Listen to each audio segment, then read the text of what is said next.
Arsaces, conocido por su nombre de reinado como Artajerjes II, fue rey de reyes de los Aqueménidas.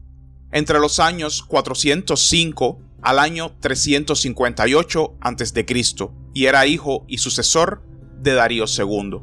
Poco después de su ascenso, Artajerjes enfrentó la oposición de su hermano menor, Ciro el Joven, quien reunió un ejército compuesto por tropas de sus satrapías Lidia y Jónica, así como mercenarios en su intento por alcanzar el trono. Las fuerzas de los hermanos se enfrentaron en Cunaxa en el año 401, lo que resultó en la derrota y muerte de Ciro. Después de esto, Artajerjes tuvo que enfrentarse a varias otras revueltas. Una revuelta de Evágoras, otra revuelta dirigida por los fenicios y la más importante, las revueltas de los sátrapas occidentales, encabezadas por figuras distinguidas como Datames, Ariobarzanes y Autofrádates. Los gobernantes del Imperio Parto consideran notablemente a Artajerjes II como su progenitor. Los autores griegos dieron a Artajerjes el epíteto de Menón, que significa recordar o tener buena memoria. La vida y el reinado de Artajerjes están atestiguados principalmente en fuentes griegas clásicas, que generalmente se centran en la historia del lado occidental. Sin embargo, debido a que el hermano menor de Artajerjes, Ciro el Joven, reclutó a muchos griegos durante su rebelión contra su hermano, el reinado de Artajerjes está bien documentado hasta la muerte de Ciro en la batalla de Cunaxa. Después de eso, la información detallada sobre el resto del reinado de Artajerjes se vuelve más escasa. Plutarco, al escribir su vida de Artajerjes, utilizó como referencias a Tesias, Dimón, Genofonte y algunos otros. La obra es la única biografía de un rey aqueménida. Arsaces era el hijo mayor de Darío II, que gobernó el imperio aqueménida del año 424 al año 405. Su madre era Parísatis, media hermana de Darío. Su edad al morir se da entre 86 y 94 años, lo que situaría su nacimiento alrededor del año 453 o 445. Darío y su esposa tuvieron 13 hijos, la mayoría de los cuales murieron prematuramente. Así, los únicos hermanos plenos conocidos de Arsaces eran sus hermanos menores, Ciro, Óstanes, Oxatres y una hermana mayor de nombre Amestris. Con la excepción de Arsaces y Ciro, no se sabe mucho sobre los hijos de Darío y Parísatis. Ciro probablemente nació en el año 424, justo después del ascenso de Darío. En el año 408, a la edad de 15 o 16 años, Ciro fue nombrado sátrapa de Lidia, la Gran Frigia y Capadocia. También sucedió a Tisafernes como comandante en jefe de las fuerzas persas estacionadas al este de la ciudad de Sardes. Ciro recibió el título de Caranos, lo que amplió enormemente su autoridad tanto política como militarmente, y le permitió volverse en gran medida autónomo. Antes de su ascenso al trono, Arsaces se casó con Estátira, la hija de un noble persa llamado Hidarnes, que descendía del Hidarnes, que había sido uno de los 7 conspiradores persas que derrocaron a Bardilla. El matrimonio era parte de una alianza política que Darío había buscado durante su reinado, debido a que enfrentaba oposición a su gobierno.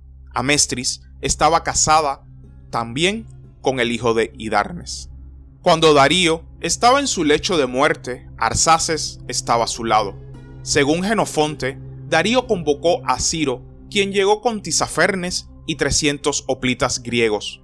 Plutarco, sin embargo, informa que la reina madre fue quien convocó a Ciro, ya que ella le favorecía sobre Arsaces. Añade, además, que intentó convencer a Darío de que eligiera a Ciro como su heredero, ya que el puesto aún estaba vacante. Los historiadores modernos cuestionan el relato de Plutarco y afirman que Arsaces ya había sido elegido anteriormente varios años antes. Durante la coronación de Arsaces en la capital sureña de Pasárgada, Ciro supuestamente intentó asesinar a su hermano. El plan fue expuesto por Tisafernes, pero Ciro se salvó tras la intervención de la reina madre y fue enviado de regreso a Asia Menor. Los historiadores modernos consideran incierta la autenticidad de este evento. Según se analiza, la transición de poder entre Darío y Arsaces fue aparentemente pacífica. Durante su investidura, Arsaces adoptó el nombre de Artajerjes.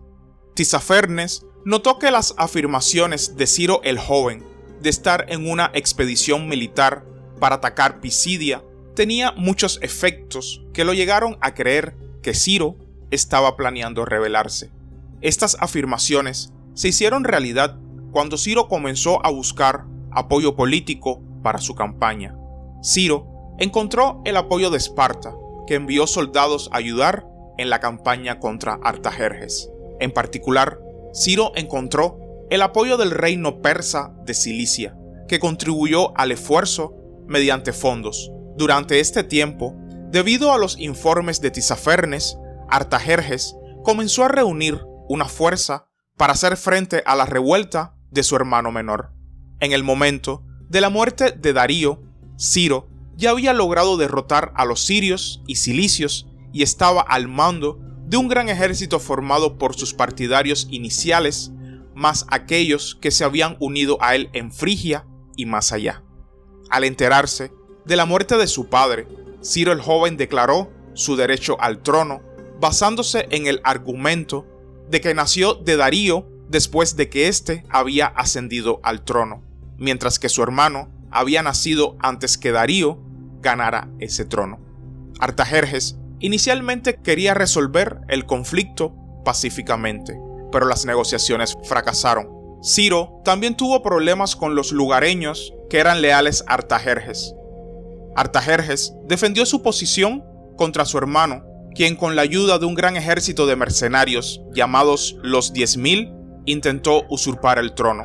Aunque el ejército mixto de Ciro logró una victoria táctica en la batalla de Cunaxa, el propio Ciro fue asesinado, lo que hizo que su victoria fuera irrelevante. El historiador Jenofonte, uno de los líderes de las tropas griegas, relataría más tarde esta batalla en la Anábasis, centrándose en la lucha de los mercenarios griegos varados para regresar a casa.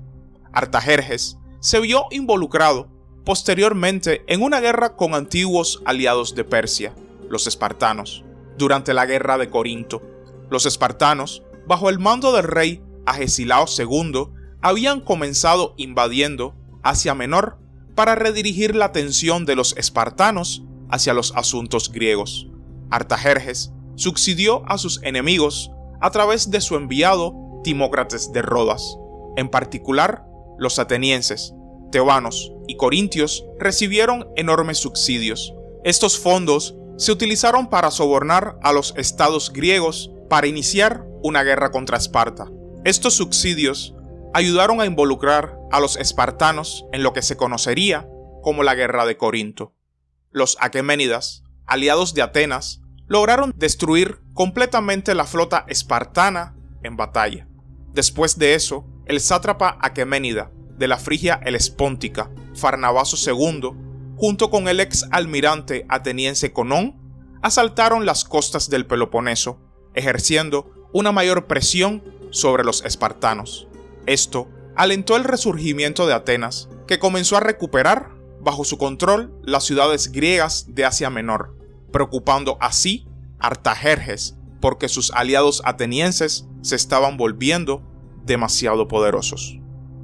En el año 386, Artajerjes traicionó a sus aliados y llegó a un acuerdo con Esparta, conocido como el Tratado de Antálcidas. Esto obligó a sus antiguos aliados a llegar a un acuerdo. Este tratado restauró a los persas el control de las ciudades griegas de Jonia y a Eolis en la costa de Anatolia, al tiempo que le dio a Esparta el dominio sobre el continente griego. Aunque tuvo éxito contra los griegos, Artajerjes tuvo más problemas con los egipcios, quienes se habían rebelado con éxito contra él al comienzo de su reinado. Un intento de reconquistar Egipto ocurrió en el año 373 bajo el mando de Farnabazo. Este intento fue completamente infructuoso, pero en sus últimos años, los persas lograron derrotar un esfuerzo conjunto egipcio-espartano para conquistar Fenicia. En el año 377, Artajerjes reasignó a Farnabazo para ayudar a comandar una expedición militar al Egipto rebelde, después de haber demostrado su capacidad contra los espartanos. Después de 4 años de preparativos en el Levante, Farnabazo reunió una fuerza expedicionaria de 12.000 hombres, 300 tirremes, 200 galeras y 12.000 griegos al mando de Ifícrates. El imperio aqueménida también había estado presionando a Atenas para que retirara al general griego Cabrias, que estaba al servicio de los egipcios, pero esto fue en vano. El gobernante egipcio Nectanebo I fue apoyado así por el general ateniense y sus mercenarios. La fuerza aqueménida desembarcó en Egipto con el general ateniense Ifícrates cerca de Mendes en el año 373.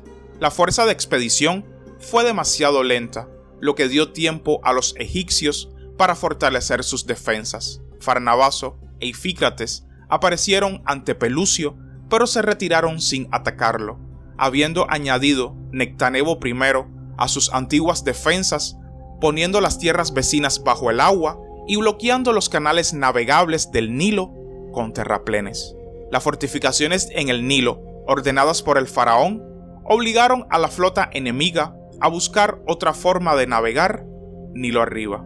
Finalmente, la flota logró encontrar su camino hacia una zona menos defendida. En este punto, la desconfianza mutua que había surgido entre Ifícrates y Farnabazo impidió que llegaran a Menfis. Luego, la inundación anual del Nilo y la determinación de los defensores egipcios de defender su territorio convirtieron lo que inicialmente parecía una derrota segura para Nectanebo y sus tropas en una total victoria. Después de varias semanas, los persas y sus mercenarios griegos al mando de Ifícrates tuvieron que reembarcarse. La expedición contra Egipto había fracasado. Este fue el final de la carrera de Farnabazo, que en ese momento tenía más de 70 años. Farnabazo fue reemplazado por Dátames para liderar una segunda expedición a Egipto, pero fracasó y luego comenzaría la revuelta de los sátrapas contra el gran rey. La derrota aqueménida en Egipto provocó disturbios entre la nobleza aqueménida. A partir del año 372, muchas satrapías occidentales del imperio comenzaron a rebelarse contra el gran rey. Este hecho es conocido como la Gran Revuelta de los Sátrapas. La revuelta comenzó por el poderoso sátrapa Dátames. Tras el fracaso de Farnabazo en Egipto, el rey persa había confiado a este sátrapa el mando principal de una fuerza diseñada para la recuperación de Egipto. Pero las maquinaciones de sus enemigos en la corte persa y los riesgos en los que se encontraba lo indujo a cambiar su plan y romper su lealtad al rey. Se retiró con las tropas bajo su mando a Capadocia e hizo causa común con los demás sátrapas que se estaban rebelando contra Persia. El faraón Nectanebo brindó apoyo financiero a los sátrapas rebeldes y restableció los vínculos tanto con Esparta como con Atenas. Artajerje, luego de muchas vicisitudes, sofocó la revuelta de los sátrapas en el año 362. Artajerjes volvería a mediar en los conflictos entre las ciudades-estado griegas en la época de la hegemonía tebana, especialmente en la guerra tebano-espartana. Envió a Filisco de Ábidos a Delfos para ayudar a los griegos a negociar la paz. El objetivo de Filisco era ayudar a negociar una paz común entre los beligerantes griegos reunidos en Delfos. La negociación colapsó cuando Tebas se negó a devolver Mesenia a los espartanos. Antes de regresar a Ábidos, Filisco utilizó fondos aqueménidas para financiar un ejército para los espartanos, lo que sugiere que estaba actuando en apoyo de los espartanos desde el principio. Con la financiación aqueménida de un nuevo ejército, Esparta pudo continuar la guerra. Entre los mercenarios que había reclutado, Filisco dio 2.000 a los espartanos. Probablemente también proporcionó fondos a los atenienses y les prometió, en nombre del rey, ayudarlos a recuperar militarmente el Quersoneso. Tanto Filisco como Ariobarzanes fueron nombrados ciudadanos en Atenas, un honor notable que sugiere importantes servicios prestados a la ciudad-estado. Durante el otoño del año 367, primero los espartanos, seguidos pronto por los atenienses, los arcadios, los argivos, los tebanos y otras ciudades-estados griegas, enviaron enviados a Susa en un intento de obtener el apoyo del rey Aqueménida y mediar en el conflicto griego. El rey Aqueménida propuso un nuevo tratado de paz, esta vez muy inclinado a favor de Tebas, que exigía que Mesenia permaneciera independiente y que la flota ateniense fuera desmantelada. Esta propuesta de paz fue rechazada por la mayoría de los partidarios griegos, excepto, por supuesto, por Tebas. Esparta y Atenas, descontentas con el apoyo del rey persa a Tebas, decidieron proporcionar un cuidadoso apoyo militar a los oponentes del rey Aqueménida.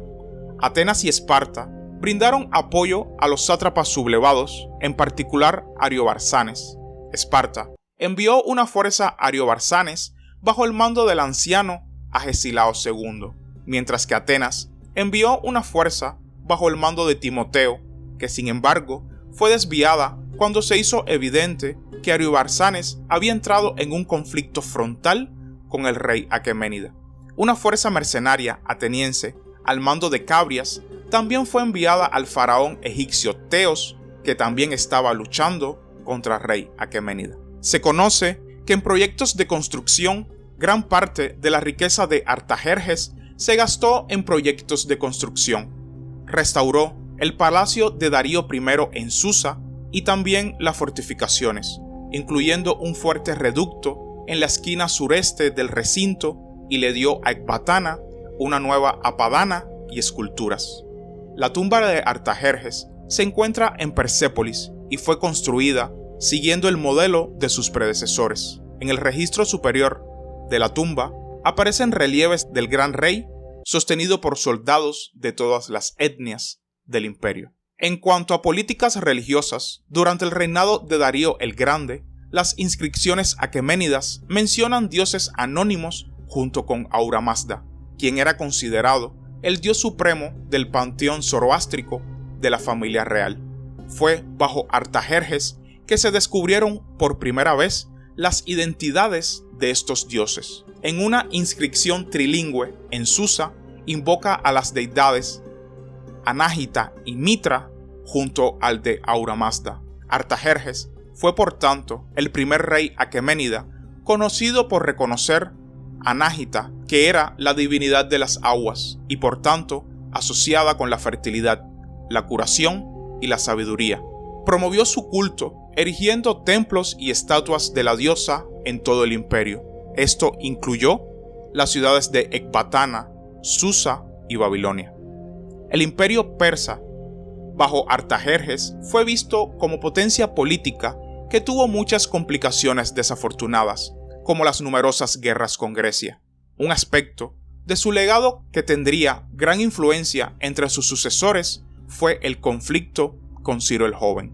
Este conflicto fue recordado por el vacío de poder que siguió, permitiendo la revuelta de los sátrapas y la rebelión de Egipto. Artajerjes también fue recordado por sus trabajos de restauración de monumentos de sus predecesores. La imagen que tenemos de Artajerjes procede de fuentes extranjeras contemporáneas que destacan su largo gobierno con muchos conflictos y deficiencias en su capacidad para controlar el imperio. Las fuentes griegas se centran en sus problemas en la corte con su harén y eunucos. Las fuentes griegas también retratan a Artajerjes como triste en su reinado. Se dice que Artajerjes tuvo varias esposas. Su principal esposa fue Státira, hasta que fue envenenada por la madre de Artajerjes alrededor del año 400. También se dice que logró tener más de 115 hijos de 350 esposas. Y hasta aquí el video de hoy, espero que les haya gustado y suscríbanse para más contenido. Hasta la próxima.